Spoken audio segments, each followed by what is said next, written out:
หั่นใช่ประตูโอ้บ่เบิ่งกับบ่ฮู้ดอกพี่น้อยเนาะยายังเป็นยายังมารอบนี้เอาไข่มาสู้หน่อยกับพดดอกลูกชิ้นเนาะเปิดคลิปเปิดภาพมา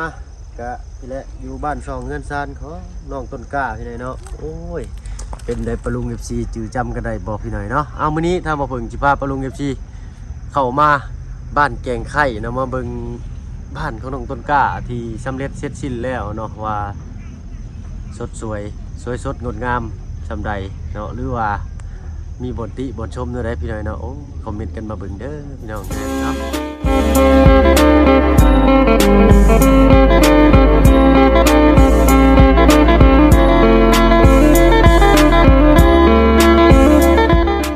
พี่น้องเด้อน้องกับทักทายสบายดีผู้ใหญ่ใจดีและก็ FC เบิร์ดทุกท่านที่เข้ามาหับประชมช่อง YouTube บ่เพิ่งเคยลาดคือเก่าเนาะมื้อนี้เปิดคลิปเปิดภาพมากะพี่แหละอยู่บ้านช่องเพื่อนซ่านของน้องแล้วเพิ่นหรือว่าน้องต้นกล้าพี่น้อยเนาะเอาพามาเบิ่งผลงานชิ้นแรกของบ่เพิ่งเนาะว่ามันจบงามบ่หรือแนวใดก็ติชมกันเข้ามาเด้อพี่น้องเด้อเนาะเอาขึ้นมาฮอดกระเวนี่เลยพี่น้อยเนาะเอารถขึ้นใส่ท้ายรถลุงเพิ่นมาเนาะ รถก็รถหมู่ดอกพี่น้อยเนาะเป็นรถเจ้าของ เอาใส่ละทั้งน้องต้นกล้ากับไปตู้เพิ่นโอ้โตทางนี่ฮดพักหมุนป่าอยู่พี่น้อยเนาะท่านเบิ่งเมื่อกี้นี่พักเรางามรีพักแล้วเนาะใส่ไปตู้สบายดีเนาะโอ้บ่ได้พ้อกันแต่ดนโดยเป็นจังได๋อยู่ดีมีแห้งคือเก่าเนาะโดยว้าโต แม่อยู่มื้อนี้ก็ไปหมดช่องในร้านไปรับจ้างเขาโดยได้เงินมาเท่าไรมื้อนี้ไปหับจ้างเพิ่นให้มื้อเท่าไรแม่ตู้ได้มื้อละแสนโอ้มื้อละแสนเนาะ100กว่าบาท100 120ละแสนถ้าก็ได้ไปมื้อนี้แหละคนมันช่วงนี้มันเพิ่นก็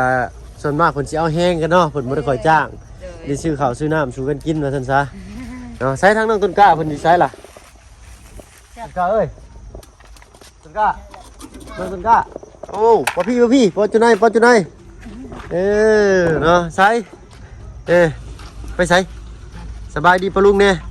โอ้ลืมหรือบ่จักเนาะลืมบ่สบายดีปะลุงหรือบ่จักอันนี้บ่ยังเป็นอะไรล่ะขึ้นอยู่ขึ้นเช้าเลยบ่ยังถ่ายอยู่โอ้ถ่าอ้ายขึ้นอยู่เด้อน้องเด้อเนาะใช้อันพอตู้ไปใช้เพิ่นมาเบิ่งอยู่หั่นเฮ็ดช่างทางนั้นน่ะเชียเนาะอังเชียสบายดีพอตู้สบายดีปะลุงเพิ่นแน่สบายดีลูกโดยเสือโอ้ยอีกแล้วพี่หน่อยเนาะ เสือตัวเก่งแล้วปกติแล้วพี่หน่อยนะนาวทางนาวเป็นไข่แม่นแหละไข่กินหืดกินยาแล้วบ่ชื่อยาแล้วเบิ่งยาลายนานโอ้ขอยละอุกแล้วเอาเรื่องยาอยู่เอาเรื่องยากับเจ้าขอยละเมื่อยแล้วขอยนี่เห็นยายังก็ยากพี่หน่อยเนาะบัดแห้งเป็นไข่เช็คชำมันสิชื่อยามากินบาดนี่ได้ประตูเด้อจะเป็นไข่จะไปชื่อยาดีจะท้องมากินบ่ได้เช้าได้เป็นไข่เด้อนี่ยาไปใช้เอามาเบิ่งดูหั่นข่อยก็บ่ได้ค่อยฮู้บ่ได้ดอกปะลุงไงเนาะยาแต่เข้าห้องหมอแล้วก็ติดยานี่แหละไปซื้อสิใช่นี่เอากบภาคให้เขาเพิ่นบอกอาการเพิ่นบอกว่าเป็นอะไรเพิ่นว่าเป็นไข่เนาะเป็นไข่ใช้เอาย้ำมาใกล้ๆพี่ดูหั่นใช้ประตูโอ้บ่เพิ่งกับบ่ฮู้ดอกพี่น้อยเนาะยายังเป็นยายังตายโมเมนต์ยาโมเมนต์ตัวไทยช่ำบ่เป็นกันแล้วข่อยก็ได้ตัวเวียดนามตัวเวียดช่ำบาทนี่นานพูนอึดแต่ยากินพี่น้อยเนาะหากโมเมนต์ยาจะลดไข่หรือตามเบิ่งนี่เพิ่นอันไหนผักเพิ่นชื่อประตูมื้อนี้ฮะชื่อลาวเวียดในใช้มื้อนี้ชื่อมามื้อนี้ฝากเพิ่นชื่อตัวนั้นเฮิงแล้วนี่ยาแม่เราเวียดใช่ป่ะฝากคนชื่อมันโมเมนต์ยาแก้ไขเด้อนี่เด้อเจ้าเป็นไข่มันไปบอกกินยาแก้ไขไปกินยาแก้เจ็บท้องมันก็บ่เศร้าแล้วพอตัวเอ้ยเนาะขมังก็มันโมเมนต์ยากินไปกินได้นอนตะไลได้อย่างได้เนาะสร้างเป็นแต่พี่หน่อยเนาะเอาเนาะบอกก็บอกได้พี่หน่อยเนาะเถื่อก่อนก็ได้เอาเนาะใช้วิตามินแล้ว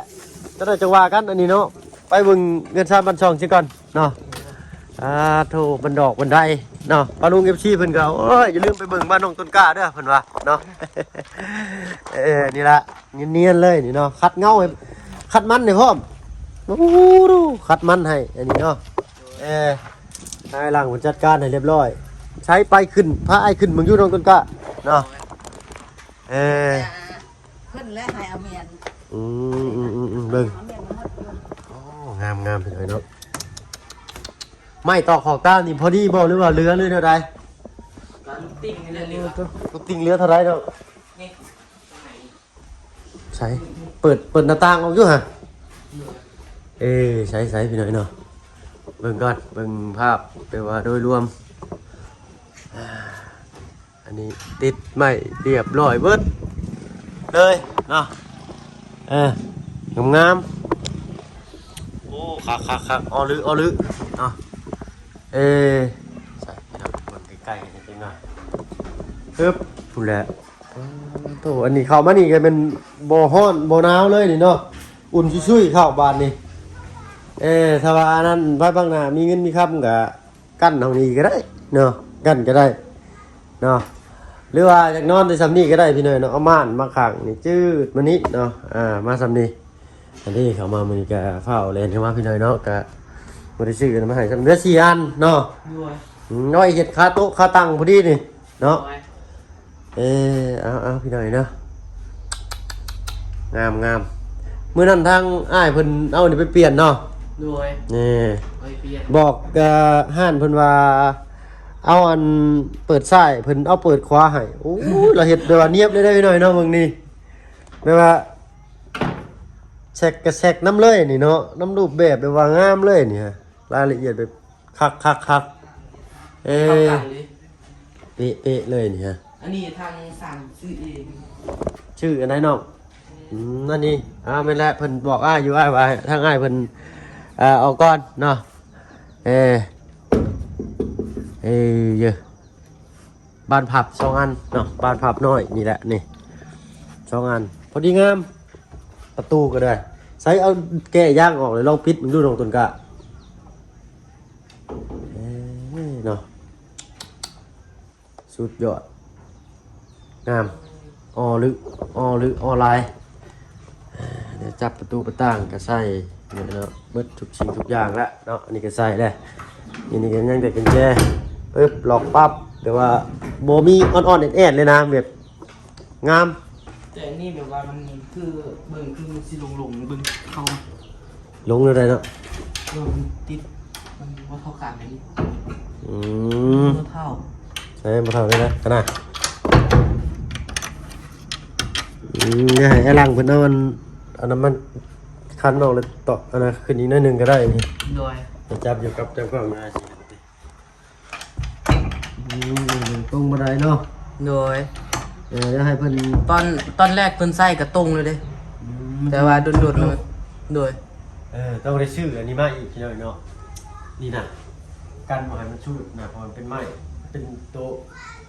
เอวฮะเนาะ4อันเนี่ยสิเบิ่งมันตื่นอีกเอาเนาะยิงพอบ่อยประตูมันชุดเนาะได้ให้เพิ่นมาสิก้าดูก่อนเลยพี่สว่านมาตอนบิดเด้อเนาะ โดย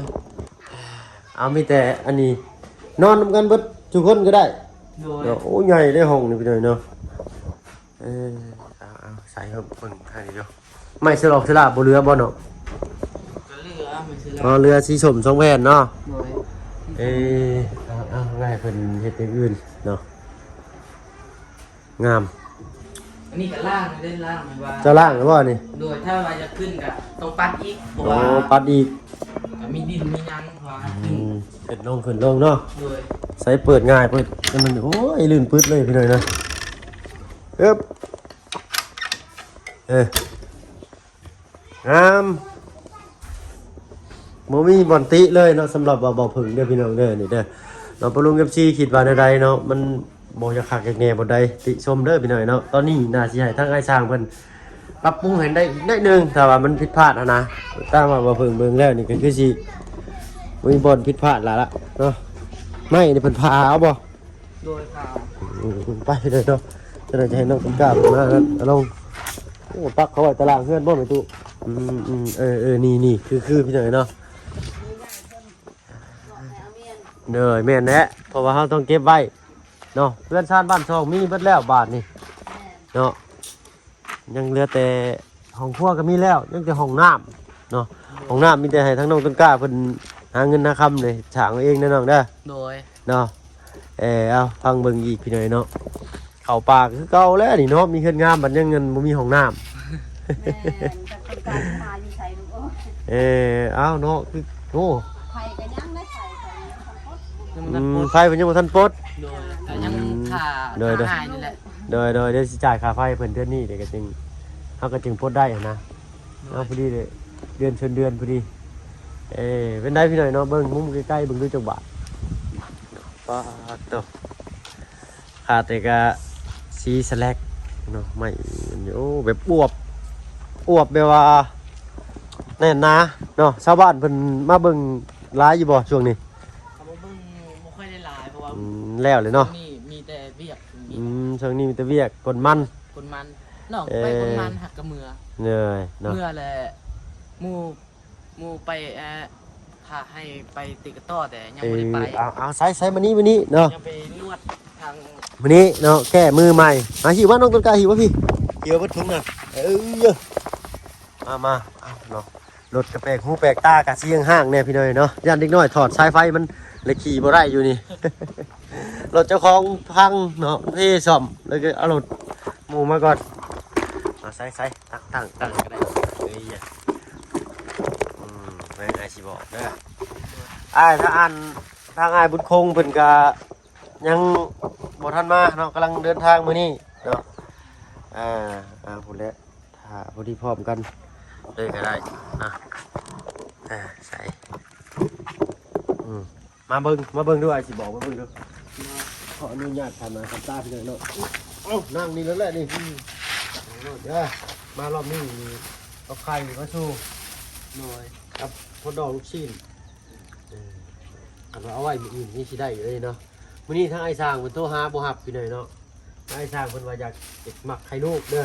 หน่วย ให้เพิ่นว่าให้รัดกันมาให้มื้อนี้15หน่วยครับเนาะ หน่วย เนาะใส่นี่ก็อย่างดีเลยแล้วก็ส่งไว้เลยเนาะกางเกงเนาะมันต้นกล้านี่ใส่บ่ได้แล้วตัวใหญ่กว่าข่อยเนาะทางนอกเชื่องเนาะส่งต้นน้อยๆคาเด็ดๆแล้วหาบ่พอสงสัยเอาให้คนแหละเนาะทักจื้อบ่ได้เพราะว่าเขาขึ้นมานี่ก็12ปีเลยสิครบปีเลยเนาะ2 4 6 8 12 45หน่วยเนาะอันเจ้าสีต้องกินหมูทันกันนี่เลยพี่หน่อยเนาะเพราะว่าทางไอ้หลังเพิ่นก็ยังบ่มาโทรหาเพิ่นก็บ่หับสายสงสัยไปบ่อนนั่นอันนี้กินก่อนก็ได้เด้อจะขาดหน่วยพี่น้องเด้ออันนั้นก็แบ่งกินได้ก็แบ่งไว้สู่อันยังอุ่นๆอยู่ในไข่นี่แล้วก็ต้มแล้วก็เอามาเลย หน่วย เนาะแล้วก็สิบ่เป็นหยังที่พี่หน่อยเนาะเพราะว่าทางน้องไส้เพิ่นก็ยังบ่ทันได้กินเนาะอันนี้ก็เป็นกินครึ่งหนึงเด้อน้องเด้อ หน่วย อันนี้ก็เอาไว้ชูทางไอ้สร้างแล้วก็ทางน้องไส้เพิ่นเด้อ หน่วย มื้ออื่นได้สิเข้ามาอีก หน่วย เนาะแล้วก็จึงมาตัวนี้จะมากินนํกันอีกอันนี้เจ้าก็แบ่งกินก่อนอย่างละครึ่งก็ได้ ห เด้อ น่วยหน่วย เนาะอันนี้ไว้ครึ่งหนึงเลยครับอันนี้ก็เอาไว้กินนํกันโอ้ลมกันมื้ออื่นเนาะ หน่วย โอเคเนาะ โอเค เอาเนาะงามพี่เลยเนาะเปิ่มปิติดีหลายข่อยก็ได้ ติจะบ่ได้ภัยนั่นแหละงามเลยเพิ่น เลยไฟนี่ยังใช่ของเพิ่นอยู่เนาะโอ้เขาไฟนี่บ่ได้เป็นที่เด้อพี่น้องเนาะปลูกเสาไฟนี่ใกล้นี่แม่นบ่เสาไฟแม่นเด้อเนาะ แมน ตั้ง เสา แต่ ไฟนี่10ปลายล้าน 10 ไปล้าน มีเด้มัน 15ล้าน ด้วยทางนี้15 เฮือนลังนี่นั่นมันต่อชายมันเองนะ เลย ปล่อย เฮื สาม อนหลังนี่ เลย มันต่อไฟมันเองต่อที่มันจ่ายเองมันมีเงินอะไรตะกี้นะเพราะว่าโมงของมันโมงมันเองว่าเขาเอา มิเตอร์ไฟ เจอไปเอง แต่พวกนี้เนี่ยคือพวกนี้เนี่ยต่อจะเขา เลย มันลดมันจ่ายผู้เดียวมาเลย นะ ไปจากต่อก็ต่อน้ำมันก็จ่ายคือมันเงินนั่น โอ้นั่นคักแล้วนั่น แบบอันนี้นะ นั่นกับโมเมนต์นี่ได้เพราะว่าผู้หนึ่งใส่หน่อยผู้หนึ่งใส่ร้ายพระพังหนามชีวิตเทียงกันเดี๋ยว แม่ นะ นมี แต่ว่ามันเขาว่าง่ายคือเขาใส่ไฟน้ำเพิ่นมาสั่นซะเนาะถ้าว่าไฟฟ้าแท้ๆนะมันสิดึงออกมาจากเส้นใหญ่เนาะแล้วก็มาเข้าเฮือนเฮาแล้วก็มีมิเตอร์ของเราเองหรือว่าต่อมาจากเฮือนนี่ก็บ่ได้เพราะว่ามันสิกินไฟจากเฮือนนั่นเนาะอีกคือเก่าน้องต้องดึงมาจากสายใหญ่ปึ๊บดึงมาจากสายเมนสายใหญ่แล้วก็มาเข้าเฮือนเฮาเข้ามิเตอร์น้องต้องการมีแต่อันยึดไว้เนี่ย โดย ที่ได้ยินว่าไอ้ายบอกเนาะ คือได้ เอาไว้สูน้องใส่มันกินน้ำพี่หน่อยเนาะโอ้มันกับบทวงบทันกันนาลีได้พี่หน่อยเนาะเพราะว่ามานี่ก็5 โมงเลยได้นี่เนาะ 5 โมงแล้ว เป็น5 โมงพอดีมาฮอดเนาะ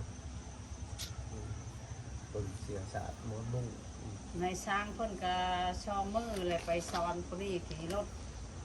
มีตุ๊กจักบ่ โดยตั้งแต่วันที่บ่แม่นตั้งแต่วันอาทิตย์และ เด้อ มาอีกและเพิ่นก็เฮ็ดเวียกแหละเพราะว่าเพิ่นมา จะยิงขี่รถจักรบ่เป็นบ่ บ่เป็นและบ่มี เนาะ มันบ่มีอันนี้อันนี้ รถถีบไปขี่เป็นบ่รถถีบ เป็ดรถทีบรู้จักก็แบบว่าทางไอ้หลังสอนก็เป็นแล้วเป็นแบบว่า เนาะ โดย เอ้าเนาะรถยังบ่อยากขับขี่บ่อยากเก่งไปได้ทางนี้นี่บ่อยากแนะนำปานใดเนาะเพราะว่ารถบ่ได้ว่าพี่เลยเนาะรถเวียดนั่นรถ10 ล้อนั่นขี่เฮารถจักรนั่นซ้ำมันบ่ได้เฮ็ดนั่นในสายตาซ้ำบางทีก็จะลงคลองอาจจะลาวก็ได้แต่ว่าขับโอเคงนี่อันตรายได้ตัวนี้เด้อ โดย เนาะสำคัญได้ตัวนี้ได้มีแต่เอานี่ไปเก็บไปอยู่ไว้กินเด้อน้องเด้ออันจะกระแบ่งกินก่อนเด้ออันนี้ก็สิเอาแบ่งอีกเทื่อนึงก็สิไว้กินกับน้องไส้กับไอ้ช้างเพิ่น โดย เนาะเพราะว่าไอ้หลังเพิ่นมักกินไข่ลูกว่าซั่นซะเนาะงามเพื่อนชาติบ้านช่องก็ได้ เมื่อกี้นี้หาเป็ดทางไอ้หลังไม่เห็น ทางอันบ่เพิ่งโทรแล้วเนาะเพิ่งใส่เพิ่นอยู่บนมีสัญญาณบ่จักเพิ่นไปเวียกบ่จักอยู่ไปใส่กระดอกกระลับใส่จังเพิ่นบ่จักหาอยู่หากินบ่จักไอ้หลัง โอ้ ก็ ก็ไป ได้ หาเวียกหาของกินและซ้ำนี้ เอานี่อันนี้ไปเก็บก่อนน้องเด้อ โดย เอาชื่อได้ตัวไอ้บอกเด้อ คือได้ เอาตัวเอาโยนกันเด้อเอาตัวเอาถุงมันเก็บไว้เชือกเดี๋ยวไว้มัดอันนี้แก้วมันนี่ลืม ลืมแก้ว นี่นาที เอาประหยัดใส่ธงอันนี้เป็นย่างเอาประหยัดใส่ธงอันนี้ เนาะจันวันได้ที่เจ้าสิกินก่อนนี่บ่กิน กินก็ยังบ่ทันได้กินเนาะ แรงเนาะ แรงขึ้น เอาเดี๋ยวไว้มัดเด้อ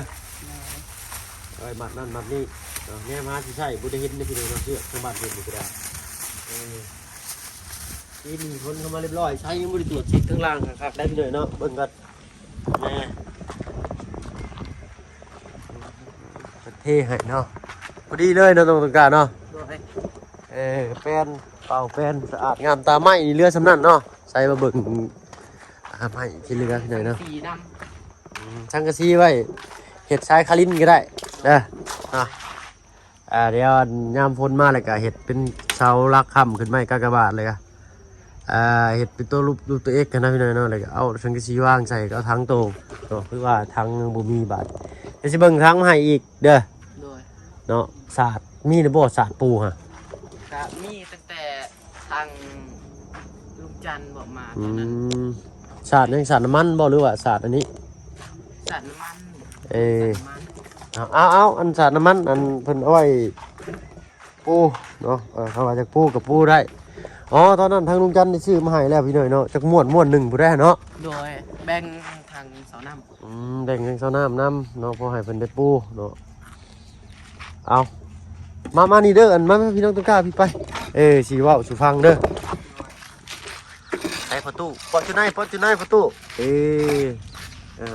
เฮาก็ลุกมื้อนี้บ่ได้กินข้าวสำได้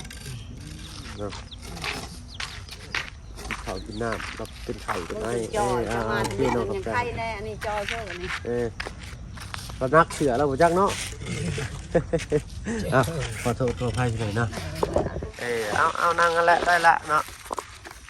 เป็นอะไรบ้านนี้พากันนั่งแล่บนบ้านท่านซ่านบ้านซองความรู้สึกมียังบ่จากบอกทางอันผู้ใหญ่ใจดีเพิ่นเนาะมีอยู่บ่ความรู้สึกแบบว่าจากบอกเพิ่น จะบอกหยังก็บ่ฮู้บ่ได้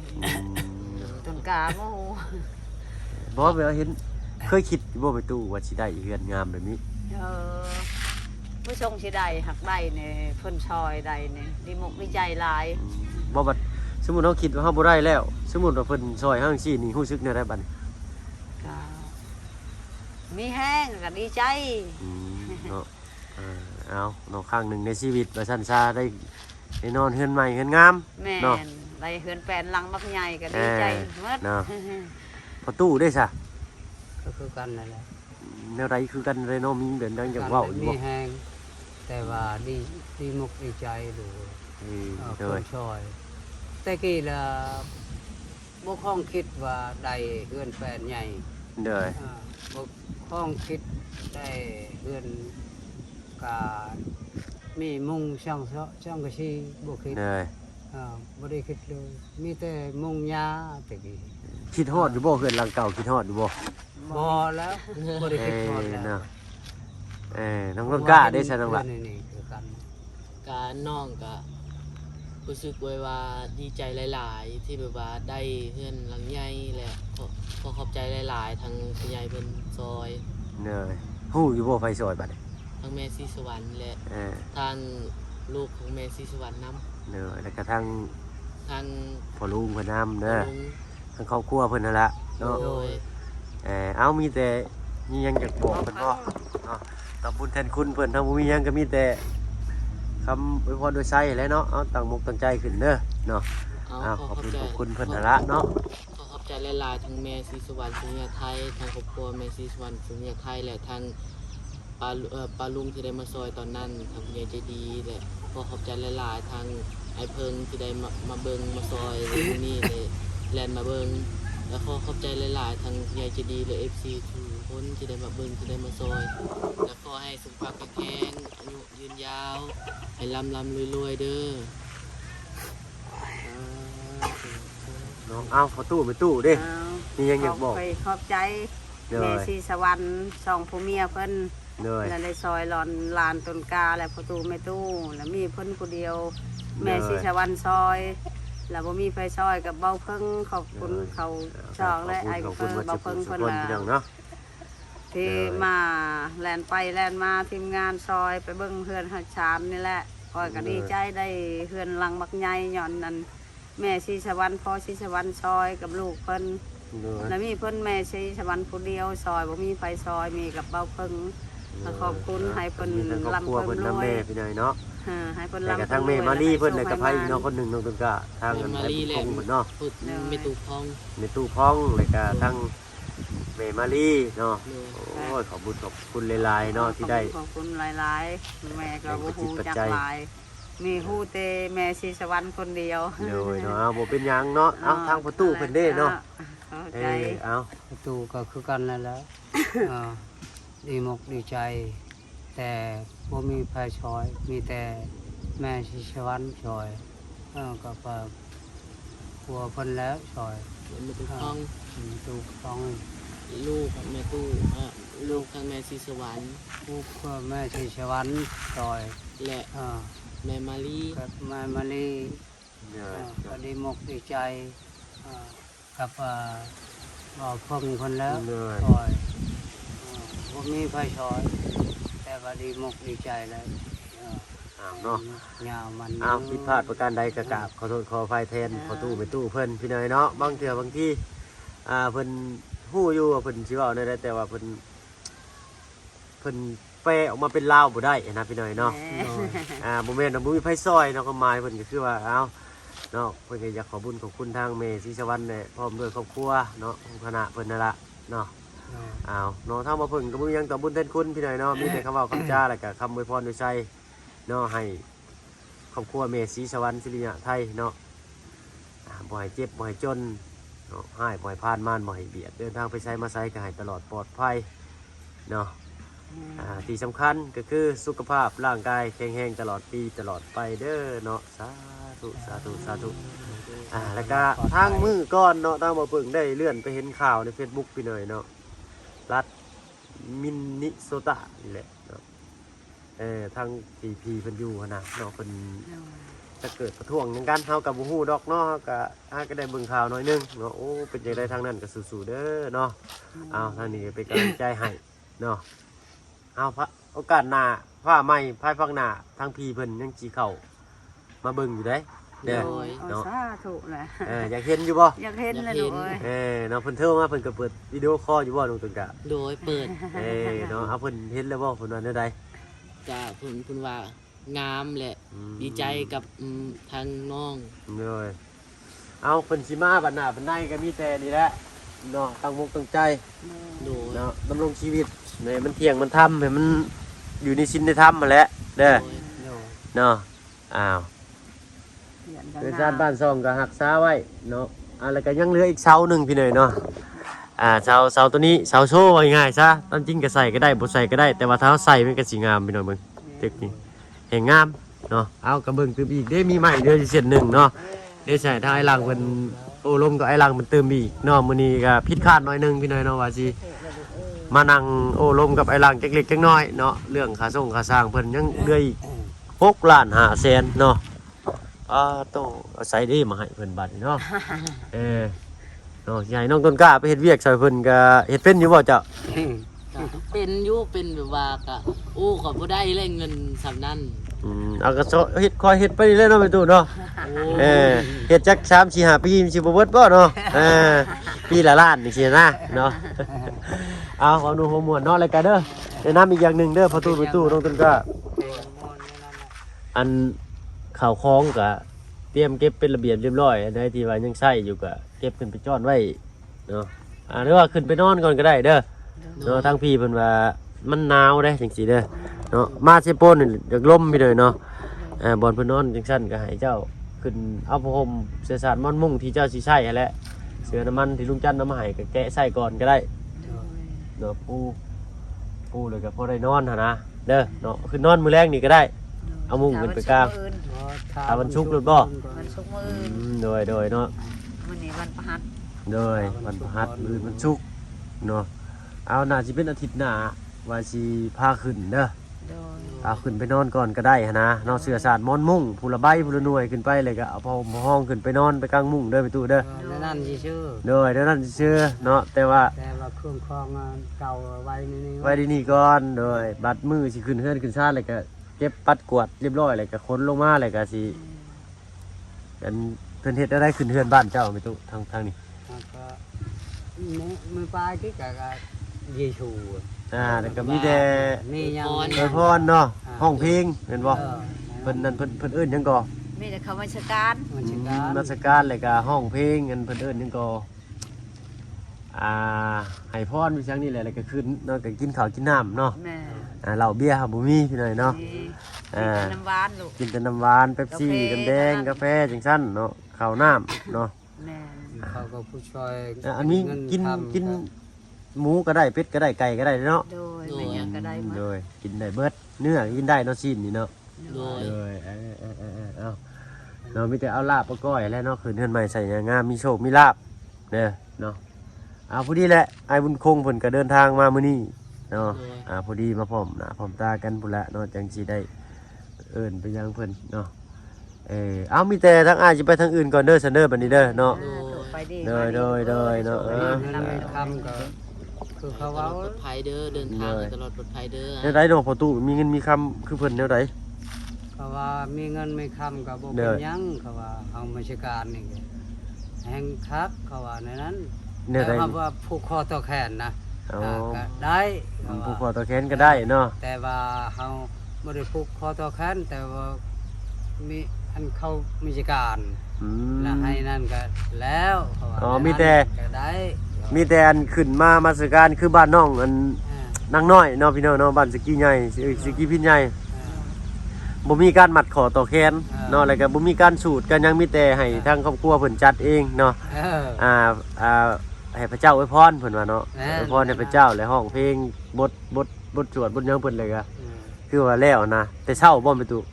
ได้เช้า ไปเศร้า 9 โมงบ่8 โมง8 โมงเนาะ 8 โมง 7 โมง 8 โมงไง 7 โมง8 โมงประมาณนี้พี่น้อยเนาะเอ้า 8 โมง 9 โมงเท่านั้นแหละ เนาะเอาจังว่ากันตื่มอีกเด้อ เนาะ ได้ เอ้า ก็เขาขึ้นมาราชการเขาอีต้นสงสารเขาให้เงินก็ให้บ่ได้ผูกแขนให้ซื่อๆแบบนั้น โดยเนาะคือว่าให้ใส่คันใส่จานสั่นซะเนาะ นั่นแห เพิ่นบ่ได้ผูกแขนเนาะ